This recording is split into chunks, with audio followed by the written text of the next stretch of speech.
this is what happens. Officer Jack McClam. Oh, I'm sorry. He's the highest decorated officer. I believe it's Arizona. I may be wrong. It's one of those states. But Officer Jack McClam, the highest decorated officer in the state of Arizona, I may be wrong, said that J. Edgar Hoover, which was one of his close friends, told him that there's a conspiracy so monstrous, so demonic, that you tell people about it and they say you're crazy.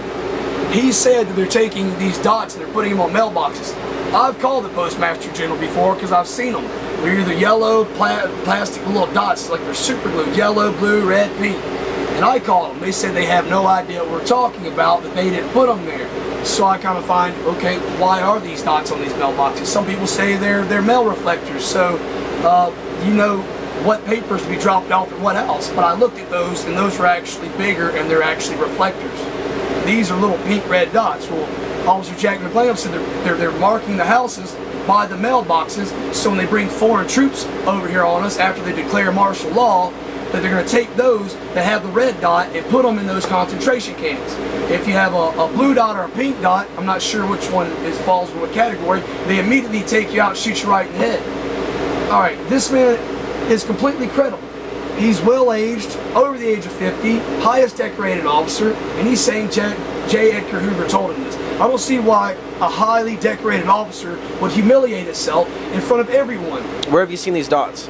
They're all over YouTube. Officer Jack McClam. They're all over YouTube. No, I'm familiar with that. Have you seen any of these red dots? Oh, I have seen them. They're everywhere in Alabama, Mississippi, Louisiana. They may be here in Florida. We can drive down the streets. You can go knock on someone's door and ask them what it is. And I go, I don't know. I called the Postmaster General. They said we don't put dots anywhere. We don't know what you're talking about.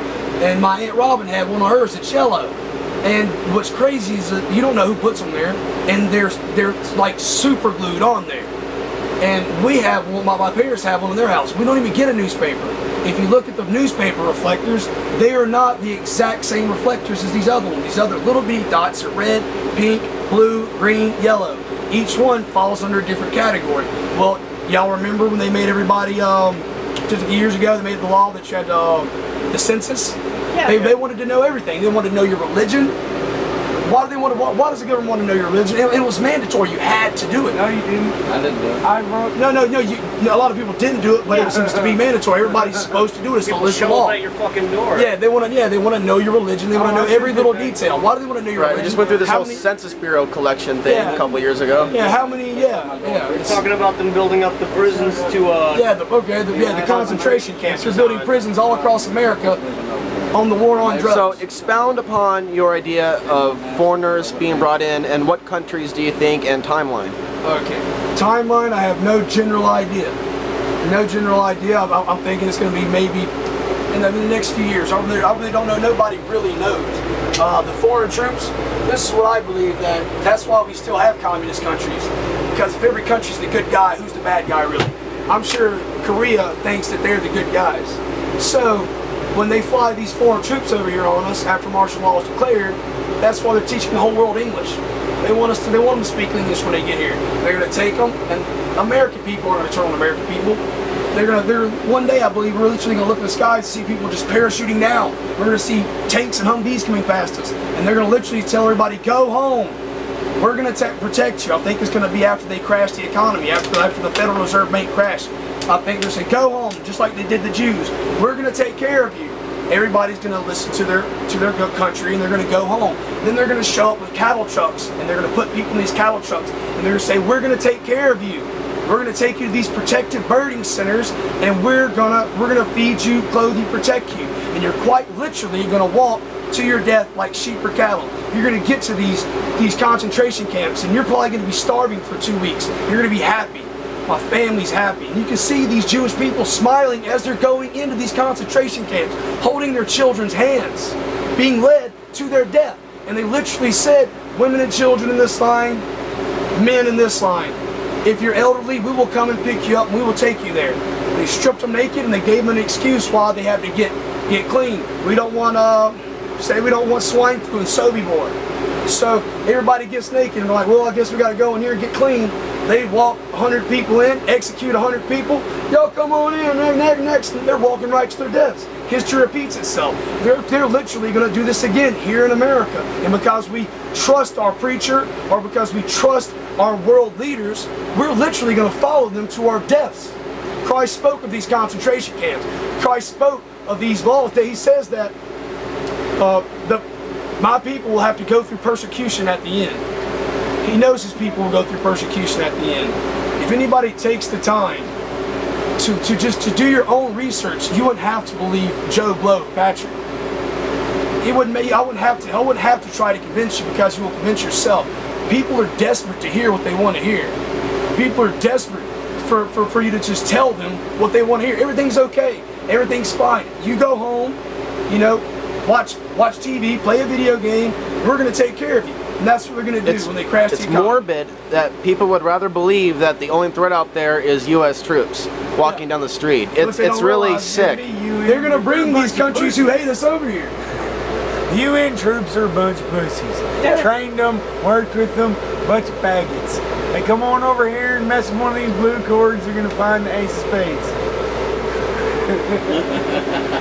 You said the camps have turnstiles in them? Yeah. If you look at these prisons that are being built by Halliburton, Halliburton's is building these prisons. They're building them, if you look at them, most of them are next to train stations. And they'll have windsocks there. And they'll be fully staffed, fully operational, but nobody's in these birding centers. They also have turnstiles. Well, why would a prison need turnstiles? Malls have turnstiles because they want a lot of people to be able to get in. A lot of people sports stadiums. Yes. You like need turnstiles, Arlington. Ooh. Yeah, so a lot of these prisons need turnstiles. Why are they next to train stations? Why do they have helipads? And if it's a protected birding center, why are not the barbed wire facing out to keep people from coming in? Why are they facing in? To keep people And the other thing is not just about camps that are built, it's about agreements FEMA has made for years to turn schools into camps. So all they need is to throw up barbed wire and put a lock on the door. As long as they can take over a building or a Walmart, there's lots of things that could be converted easily into camps. All we need is the right crisis, another 9/11, and to give America an excuse to declare martial law. And I think that's going to be by the imminent collapse of the U.S. economy. I believe when the economy crashes that there's going to be mass hysteria across America, basically a Hurricane Katrina, but nationwide. And they're going to say, everyone go home, we're declaring martial law, if you found outside, you're shot. Everybody's going to go home. Joe Blow's kicking in his neighbor's door because his family's starving to death. Everybody's going to turn on everybody. Nobody's going to be your friend. And they're going to come and they're going to say, all right, here's FEMA, we're going to take care of you. And they're going to have foreign troops come over here on us, and they're going to speak English, and they're going to say, okay, come on, we're going to take care of you. And you're literally going to be led to your death just like sheep or cattle. You're going to walk directly into your death camp. If this is all just crazy talk, crazy conspiracy, then why is there so much blatant proof hidden right there in plain view? If anyone just takes the time to do their own research, people like me and Alex wouldn't have to try to convince you. If you believe anything I say, you're a complete fucking idiot. You know why? Because don't we already believe everything we're already told? Everything my president says, I don't go, hey, is that true or not? I just believe him because ever since day one, I pledged allegiance to a flag of the United States of America. That's paganism right there. But isn't this the land of the free, the home of the brave, and God we trust? It's not the God that I know of, my Lord and Savior Jesus Christ. I mean, isn't the pyramid and the all-seeing eye on the back of the dollar bill? What does pagan sun god worship have to do with America and godliness and God we trust? Yeah, of course in God they trust, but it's not the God I trust. Their God is money, power, control.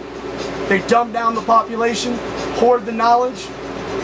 So I got about 5 minutes left in this video to keep it in 150-minute YouTube. Go into that, you know, just throw out these names, terms, things that you've seen in these world religions and how that ties in with what's currently going on. Well, if anybody takes the time to look up any world history or basically the religions of the world, the popular ones, they're basically the exact same religion. They're basically the exact same God. They all have the same aspects. They all have like, say, a crescent moon or a star or a pagan hand gesture. You'll see our world leaders doing the pagan hand gesture. Some people think this means peace. It's called the art of Pataka Mudra. It's a pagan hand gesture, peace. You can see Jesus doing it. You can see our first president, George Washington, doing it. You can see Baphomet, the satanic rejection of Christ, doing it. So you're saying the image that some people know to be Jesus may be a warped one? They're all Nimrod. It all began in the Bible. The Bible says Nimrod was the first mighty ruler. The first mighty ruler on the earth says Nimrod, a mighty hunter before the Lord your God. And it says, look, they come together in one accord. Nothing may be restricted from them. Let us go down and confound their language. So what they did is they come down and confound their language. In Babylon, they was worshiping Semiramis the mother, Nimrod the father, Horus the son. When God confounded their language, He spread them across the face of the earth. They took with them the worship of the unholy Trinity. And that's why all the religions of the world are basically the exact same God, just worshipped by a different name via God confounded their language. God didn't confound their mindset, God confounded their language. So if you look at world history and world religion, it tells you the truth right there. They speak of the Nephilim, those who from heaven to earth came. Even the Bible speaks of the Nephilim, the serpent in the garden. If you look all throughout history, almost every religion has some form of pagan reptilian worship, some form of reptile worship. The Bible speaks to a certain. It says, I saw Satan fall like lightning to the earth. Satan was hurled to the earth. The dragon who deceives the whole world. The Bible speaks of this serpent. The Hopi Indians call them their snake brothers. The Mayans called them Kukulkan or Quilscoat, which translates feathered serpent. It was taught in India that the prince queen of Kua, prince queen, interbred with man. And if you look at her image, it's half a snake, half of a woman. China, enter the dragon. They worship the dragon. All throughout the world, royalty is associated with a dragon. The Bible speaks of the serpent. So why are these people, different parts of the world, doing the exact same thing? You think South America called Egypt and said, hey, you know what'd be cool? Let's build some pyramids. Let's make it impossible to do 6,000 years from now. And let's mind fuck the whole world. What did God say? They said, look, they come together in one accord. They said, let us make a name for ourselves. At least we be scattered upon the face of the earth. That's what they did. It wasn't just the Tower of Babel. Every pyramid you see, they made a name for themselves, and then what they do? They completely disappeared. They're coming back. They're coming back. They made their name for themselves, and they're coming back. And when they come back, they will have their new world order. They will establish their new world order. They will have control. And God is going to allow His people to die for His cause. He said He will allow His people to die before He comes back. I do believe we're in the end times. I do believe we're in the last days. I believe that's why I'm having this conversation with Alex right now. Do you think they're coming back for bodies? And if so, will they use foreign troops to get those bodies? And if so, could that country be China? My personal opinion, it could be China, it could be Korea, it could be Russia. If you think about it, why is the whole world learning English? Why aren't the whole world learning another language? They're going to have their one language again. They're going to have their one world order again. Just like in Babylon, in Sumer. There was one language, one law, one accord. Art of Pataka Mudra. This right here says it all. Nobody even really knows what it means. If you look at the image of Baphomet, you know, it's like as above, so below. You look at the image of the Washington Monument, he's doing the same thing, yeah. Jesus' Last Supper, he's chunking the dudes. Yeah.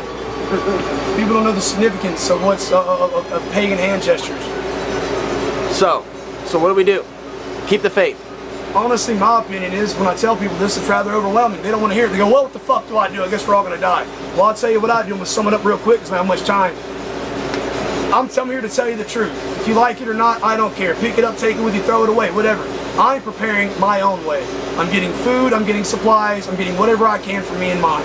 When the crap hits the fan, I'm not just going to say, okay, I'm going to go to my concentration camp. I'm going to try my damn to survive. For those I love, I will sacrifice. And I will sacrifice for those I love. And I am making a way for my family right now. And spiritual preparedness. Spiritual preparedness. I'm not the smartest person in the world. I'm not a Christian per se. I believe in Jesus Christ. I believe in God. I love Him. Everything that I do may look wrong to you, but I'm not going to make an excuse to why I can't serve God. I believe God is going to prepare me, and I believe that's why I know what I know now. It's not just one day Patrick woke up and said, let me be a conspiracy nut job. One day God opened Patrick's eyes and Patrick started seeing. So we'll just take the time to cry out to God. He will acknowledge us, we'll acknowledge Him. He will prepare a way for His people. And I believe that's what He's doing in me right now. I believe He is preparing a way through me for His people. And if I can help out any way, I'm not just going to give up. I'm going to try. I'm gonna try. Awesome. Believe.